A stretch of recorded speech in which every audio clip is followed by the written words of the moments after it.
Começa agora mais um Unesp em Pauta e nesta temporada nós conversamos sobre educação e políticas públicas. No programa de hoje nós conversamos com o professor da Universidade Federal do Paraná, Emerson Ronkowski. Professor Emerson, muito obrigada por sua participação em nosso programa. Eu que agradeço. Professor, o senhor é pesquisador da área da educação e da matemática. Eu gostaria que o senhor pontuasse que desafios que nós temos no ensino da matemática ainda hoje no país. Bom, eu vou aliar esse tema, né, um pouco com esse momento, que eu acho que é um momento muito importante que a gente está vivendo no país, né, que talvez seja um dos primeiros momentos em um país, talvez pela dimensão do Brasil no mundo, em que se fala de uma política de formação, né, uma política pública de formação em larga escala para todos os professores, exclusivamente de alfabetização matemática, que foi o caso do Pacto Nacional pela Alfabetização da Idade Certa, com ênfase em matemática ano passado. Então, esse projeto, esse programa, né, essa política pública, teve como objetivo justamente procurar sanar algumas dificuldades que as crianças já vêm, né? Elas vêm acumulando, né, no decorrer da sua escolarização com relação à matemática. Então, qual é talvez um dos grandes desafios? É que a gente constitua uma nova geração, uma outra geração, em que a matemática seja desmistificada, né? E que talvez essa pergunta sua pudesse até perder um certo sentido e você falar assim, olha, não existe um outro patamar em relação à matemática, em relação a outras disciplinas, que a gente a considere como mais uma disciplina, claro que ela é uma disciplina importante, mas que a gente tem um pouco de uma certa aversão. Exatamente, não tem essa aversão como a gente sempre vê, né? E inclusive uma algo dificuldade no ensino e aprendizagem. E algo que vem de casa, né? A mãe sempre fala assim, não tem problema porque matemática, a tua mãe é ruim de matemática também, e assim, problema, matemática não tem problema. Então são mitos que a gente tem dentro da que estão em reprodução na sociedade. E o que a gente vê, né, o impacto desse projeto, né, ele atingiu basicamente 300 mil professores. O ano passado, praticamente todos os professores da rede pública de primeiro ou terceiro ano estavam discutindo sobre alfabetização matemática, algo que eu não tenho conhecimento que tenha acontecido nem no Brasil e nem em outros países em tão grande quantidade assim como... Pensando na formação desses alfabetizadores. Né? Exatamente, nessa formação. E pensando numa boa formação desses alfabetizadores, professor, né? Como propiciar um ensino de qualidade nessa área da matemática? O professor de primeiro ou terceiro ano ele tem um outro perfil, ele é diferente de um professor de sexto ao nono, ele é diferente do professor de ensino médio, porque ele é um professor que ele não tem uma única disciplina para trabalhar na sua sala de aula. Ele precisa dar conta de várias disciplinas, ele precisa dar conta de todas as áreas do conhecimento. E para isso ele recebe uma formação que a gente chama de uma formação generalista, né? Então, esses projetos de formação, que nós chamamos de formação continuada, eles têm como um dos objetivos aprimorar o que esse professor já trouxe da sua formação inicial e focar algumas situações que são mais atuais. A educação matemática ela já tem mais de 20 anos como área, inclusive aqui a gente está muito próximo de um dos maiores polos de pesquisa, né, do Brasil e do mundo, que é a Unesp de Rio Claro. Agora tem o programa com conceito 6, nosso único programa de educação matemática com esse conceito. Então o objetivo é trazer essas situações. E quais seriam, né, qual seria, digamos assim, o foco principal dessa educação matemática e, sobretudo, o que ela muda em relação à educação matemática que eu tive, ou que você teve, ou que nossos pais, nossos avós tiveram, né? Basicamente, antigamente você tinha como, vamos dizer assim, como frase importante dentro da sala de aula que uma alfabetização se dava em ensinar a ler e fazer conta. Então, dentro da matemática, você imaginava que a matemática era só fazer contas. E hoje a gente tem uma outra visão, que fazer contas é apenas uma pequena parte da matemática, que o importante para a criança, o fundamental é saber resolver problemas. Então, que entra na questão da interpretação, do significado, do enunciado, que as pessoas julgavam que seria só parte da língua portuguesa. Exatamente. Então, e por isso, né, e aqui algo que nem todos são a favor, né, dessa situação, mas eu particularmente defendo que o professor de primeiro ao quinto ano ele deve ser o professor generalista para que ele consiga fazer essa ponte.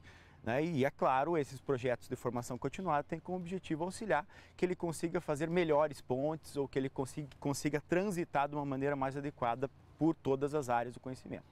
Professor, pensando, o senhor falou do polo de pesquisa dentro da Unesp de Rio Claro, na área da educação matemática, como que essas pesquisas, na sua visão, a partir do seu conhecimento, elas têm impactado na aplicabilidade em sala de aula? Direto então, nesses professores e com os alunos? Veja, a gente tem N tipos de pesquisas acadêmicas, né? Tem pesquisas acadêmicas que elas vão influenciar ou vão ter como objetivo influenciar diretamente uma sala de aula. Ora perguntando como que a criança resolve um determinado problema, o que a criança sabe em determinada faixa etária, enfim. E quando a gente se propôs, e por acaso, né, eu tive um grande prazer de ser o coordenador do material que foi para todas essas professoras aí o ano passado, o que eu fiz, né? Daí a gente pode ter uma dimensão, uma dimensão mais real, né, do que da resposta a essa sua pergunta. Foi contatado professores de uma sociedade chamada Sociedade Brasileira de Educação Matemática, pesquisadores, e aí eles puderam traduzir essas pesquisas para a sala de aula. E essa tradução dessas pesquisas para a sala de aula, elas são feitas de várias maneiras, porque é claro que dentro das pesquisas, dentro de um conjunto de pesquisas, você consegue criar e testar metodologias diferenciadas e analisar a viabilidade de algumas delas. Isso é um aspecto muito importante. Um outro aspecto que também é muito importante e que também vem das pesquisas é a adequação de currículo.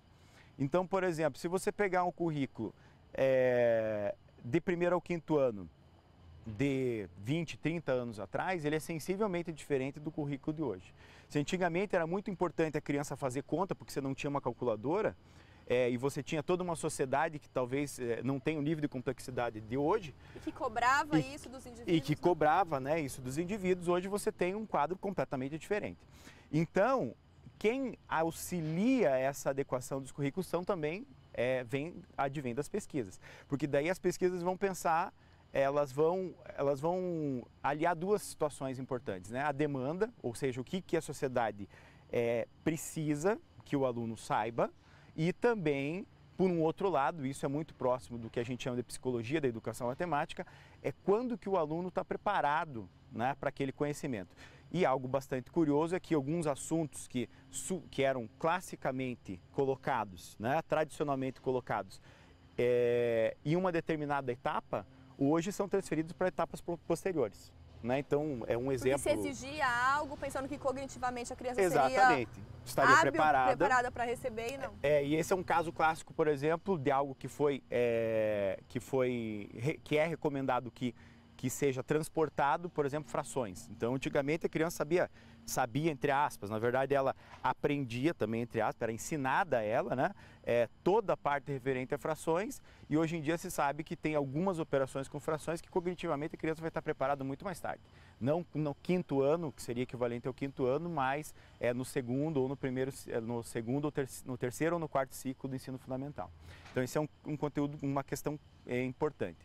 Por outro lado, né, se tem algumas situações que saem do currículo, ou seja, que são transportadas, tem outras que são introduzidas. Então, antigamente você não falava em probabilidade para criança, né, de primeiro ao quinto ano. E hoje, depois de vários estudos, a gente tem uma pesquisadora chamada Lina Spinillo, que trabalha muito com essas questões, sobre esse pensamento probabilístico de crianças. E percebe-se que as crianças estão preparadas já, né, a compreender já no ciclo da alfabetização e também no quarto e quinto ano do ensino fundamental. Então, para falar algumas contribuições dessas pesquisas. E aí esse diálogo entre a universidade e o poder público para fomentar essas políticas, ele tem sido cada vez mais essencial, como prova o Pacto Nacional pela Alfabetização. Eu diria um pouquinho mais, né? Ele não só é essencial, como ele também está sendo promovido e respeitado. Porque talvez ele sempre tenha sido essencial, né? A discussão entre universidade... que hoje ele tem sido colocado em prática. Exatamente, a discussão entre universidade e sobretudo a universidade pública e governo federal, e governo estadual e governo municipal, é um diálogo que nunca deveria ter deixado de existir. Mas, de fato, você tem N maneiras de fazer isso acontecer, nem todas adequadas, e algumas maneiras de você simplesmente fazer não acontecer, mas o fato, hoje, pela minha vivência, sobretudo por conta do Pacto Nacional, é que eu percebo o governo muito aberto ao diálogo, né? Então, todo esse... claro, o governo federal ele tem uma visão de estrutura de programas, de orçamento de programas, que a universidade não tem, que os especialistas não têm. Por outro lado, a parte pedagógica ele tem deixado a cargo das universidades e tem trabalhado numa parceria bastante produtiva em todos esses anos que a gente tem acompanhado. Isso até é interessante, porque é algo que tem a ver com a história da Unesp. Há uma década atrás, né, foi feita uma rede nacional de formação de professores, a Unesp pelo CECENCA, né, e inclusive eu trabalhei aqui no CECENCA. Que é o Centro de Educação Matemática. Isso, exato. Nasceu desse centro, outros centros nasceram no Brasil, e isso começou a consolidar o diálogo, né? Então, eu vejo que foi um nascimento de algo muito produtivo e que hoje você vê frutos aí em várias situações. Então, só a gente ficar um pouco mais atento a esse diálogo e também para observar esses resultados no impacto junto aos professores, aos gestores e aos alunos também, não só atento, né, e torcer para que esse diálogo perdure. Que bom, a gente torce para isso, professora. Eu gostaria de agradecer a sua participação aqui em nosso programa. Tá, muito obrigado. Muito obrigada. O Unesp em Pauta fica por aqui. Se você quiser rever este programa que debate um pouco mais sobre educação e políticas públicas, acesse o nosso site. Obrigada pela companhia e até a próxima.